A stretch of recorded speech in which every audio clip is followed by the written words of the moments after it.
Au sommaire de cette édition, zoom sur les solutions proposées aux agriculteurs pour faire face aux exigences du plan Ecophyto 2018 et aux enjeux du désherbage durable. 4%, c'est le chiffre de ce numéro qui s'intéressera à l'autoguidage par GPS. Focus sur la résistance des adventices aux herbicides, puis nous recevrons Nathalie Verjus qui va nous parler de l'implication d'Arvalis Institut Végétal auprès des producteurs dans le cadre du plan Ecophyto. Et en bonus, un guide en ligne pour choisir la buse de pulvérisation la plus adaptée à vos besoins. Arvalis Institut du Végétal a organisé au printemps 2010 4 colloques régionaux sur la question du désherbage. La mission de ces rendez-vous, renseigner les agriculteurs sur les moyens de combiner les techniques pour un désherbage durable. En effet, les producteurs doivent s'adapter aux nouvelles exigences réglementaires, à l'instar du plan Ecophyto 2018. Il faut qu'on leur propose des solutions qui restent efficaces, économiques et puis qui préservent la qualité de l'environnement. Dans les moyens qui sont disponibles pour gérer la question du désherbage, je dirais il y a 3 niveaux.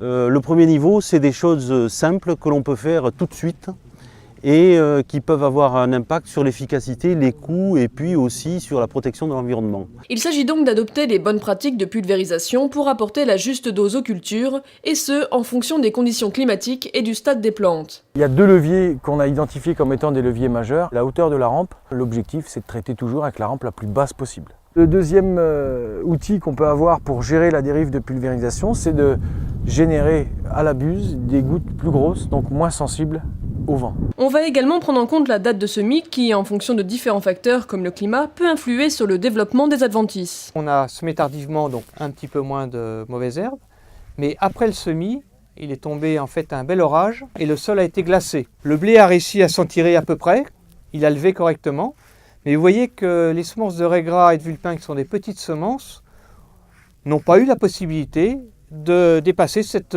croûte de battance. On a semé ici aux alentours du 12, enfin pas aux alentours, le 12 octobre. Et vous voyez la grosse différence par rapport à ce qu'on a vu tout à l'heure, c'est qu'en fait, en ce manteau, il n'y a pas eu ce phénomène de glaçage, et on a du raie gras, du vulpin qui est en train de lever, du gaillet, et tout ça, ça a levé en même temps que le blé, voire quelques jours après. Une bonne gestion des couverts peut aussi influer dans certains cas sur la présence ou non de mauvaises herbes. Quand le couvert va pousser en automne, au mois d'août ou septembre, il s'avère qu'en fait, on va avoir une compétition par le couvert sur les adventices qui sont en train de pousser. Ce sera d'autant plus vrai que le couvert sera bien implanté de manière homogène et que ce couvert aura un gros développement. Des moutardes qui vont faire 1 mètre de haut vont avoir une action sur les adventices relativement importante. Alors qu'au contraire, des petits couverts, par exemple des moutardes qui vont faire 40-50 cm dans des milieux où il n'y a pas beaucoup d'azote à piéger, seront beaucoup moins agressifs sur les adventices. Autre technique culturale permettant d'atténuer la pression des mauvaises herbes, le choix de rotation des cultures. Il y a un lien entre le cycle de certaines cultures et le cycle des adventices. Dans les rotations d'automne, c'est le cas du raie gras, du vulpin, du gaillet, qui ont le même cycle que le colza, le blé d'hiver ou l'orge d'hiver. Donc lorsqu'on a des rotations uniquement à base de cultures d'hiver, en fait, on favorise ces mauvaises herbes-là. Qu'est-ce qu'on fait pour pouvoir arrêter ce cycle infernal? L'idée, c'est d'introduire une culture de printemps qui va casser le cycle des mauvaises herbes. Et puis le 3e niveau, c'est des leviers que l'on connaît un petit peu moins, mais qui sont à l'étude, qui sont explorés dans différents essais, pour lesquels on a quelques données, mais qui nécessitent encore d'être explorés. C'est tout le domaine des techniques alternatives. C'est essentiellement aujourd'hui tout ce qui concerne le désherbage mécanique. On trouve en premier lieu la houe rotative composée de 2 rangées de roues étoilées. On va vraiment avoir l'impression d'un arrachage de la terre, on va la soulever, la reposer de façon très superficielle. Cet outil est adapté au sol limoneux, voire même au sol battant, mais peu caillouteux. C'est un outil qui est très polyvalent. L'inconvénient, c'est qu'effectivement, comme on travaille en plein sur des stades et qu'on ne gratouille que la surface du sol, il faut que les adventices soient à un stade très peu développé. Deuxième machine, la RC-Tri. La RC-Tri sert à gratter le sol de façon superficielle pour essayer de détruire un maximum d'adventices, donc à des stades très jeunes. Ce qui impose d'avoir un sol ressuyé et de tenir compte des prévisions météo. C'est-à-dire avoir des 2 à 4 jours après le passage de la machine, des jours qui soient relativement séchants. Dernier outil, la bineuse. L'objectif, c'est d'éclater le sol, principalement en sol battant, comme ici. Donc le sol, il s'est refermé après l'hiver.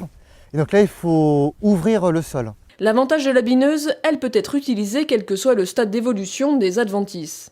Il faut uniquement veiller à ce que la culture soit levée jusqu'à un certain stade. On n'aura jamais 100% d'efficacité, même avec une bineuse où on passe dans l'interrang. Il restera toujours des adventices sur le rang. Et là encore, l'utilisation du désherbant sera obligatoire.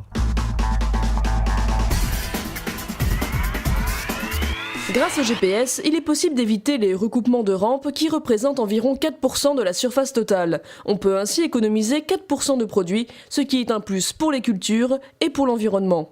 Pour l'autoguidage, c'est le GPS qui va directement gérer le tracteur, c'est-à-dire que le chauffeur dans le tracteur ne touche plus au volant et le tracteur va suivre ses lignes tout seul dans la parcelle pour gérer les manques et les recouvrements.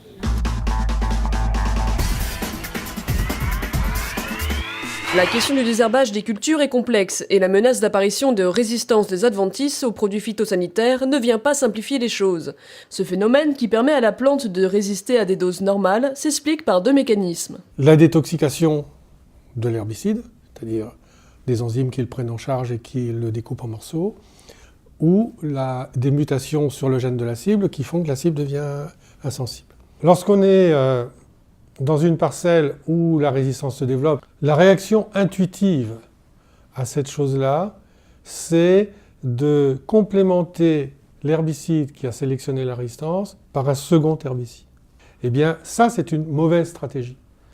Autre conseil pour éviter l'apparition de ces résistances, varier ses cultures, ses dates de semis et son travail du sol. Si dans une région donnée, je fais toujours la même chose, toujours la même culture, toujours les mêmes travaux, toujours aux mêmes dates, application toujours du même herbicide, eh bien je définis des conditions qui sont hautement prévisibles. Et de ce fait, eh bien, on risque de favoriser une espèce tout simplement parce que ça va être un filtre très simple.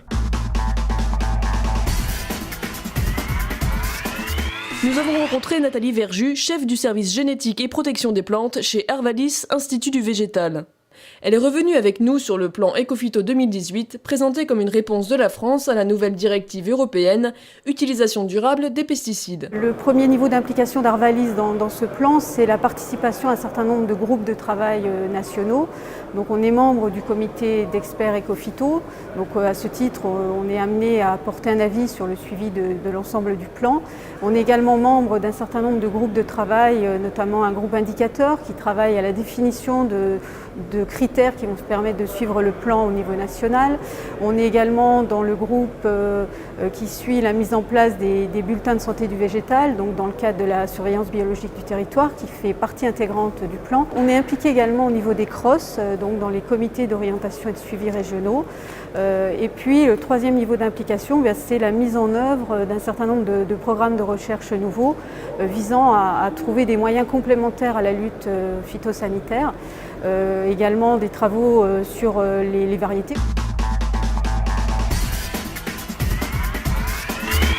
Un outil est mis à votre disposition sur le site d'Arvalis, Institut du végétal, afin de choisir vos buses et de régler au mieux vos paramètres de pulvérisation, et ce, en fonction des critères de vitesse, de volume ou de débit. Vous pouvez également télécharger au format PDF ou commander la version papier du numéro d'avril 2010 d'Arvalis Info, consacré à la problématique du désherbage, et ce, en vous rendant sur le lien qui s'affiche à l'écran. Retrouvez sur Arvalis TV les bonnes pratiques phytosanitaires avec des conseils précis sur les équipements de protection individuelle, le suivi du traitement de la préparation à la fin, le stockage des produits ou encore la vérification du pulvérisateur. Découvrez, toujours sur Arvalis TV, l'entretien intégral de Jacques Gasquez, directeur de recherche à l'INRA de Dijon, sur la résistance des adventices, ainsi que le reportage global sur les matériels de désherbage mécanique.